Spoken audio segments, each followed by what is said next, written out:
Hello guy, welcome back to my blog. তো দেখো নাও, আমি এখন বাজারে গেছিলাম। তো বাজার দিয়ে চিচিঙ্গে নিয়ে এসেছি আর একটু আদা রসুন পেঁয়াজ নিয়ে এসেছি। তো ক্ষমা করে দেবেন, কারণ আমরা রান্নার রেসিপিটা দেখাতে পারিনি। তো এখন আমি বাজার করে নিয়ে এসে আমি এটাই বলছি যে আপনাদের পাশে সবসময় আমি থাকবো আর আমার পাশে আপনারা সবসময় থাকবেন প্লিজ। এবার আমি বাড়িতে আসছি, একটু দরজা খুলবো। তো এবারে দেখো আমি দরজা খুলছি। তো দেখো দরজাটা খুলছি, এবারে দেখে নাও। তো আমি তালাটা খুলছি কারণ আমি রান্না বান্না করবো। তোর রান্নার রেসিপিটা শেয়ার করতে পারলাম না।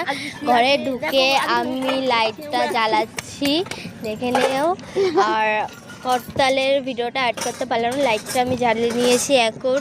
তারপরে আমি একটু ময়দা ফয়দা মাখবো, ওই ভিডিওটাও শেয়ার করব। তো দেখে নাও দেখো এখন আমি একটু মুড়ি খাচ্ছি, কারণ মেয়েকে পড়তে দিতে যাবো আর মেয়েরও টিউশনে যেতে হবে, তার জন্য এত তাড়াহুড়ো করে খাচ্ছি। লঙ্কা আর এর মধ্যে একটু নিমকি ফিমকি আছে, ওইটা দিয়ে খাচ্ছি।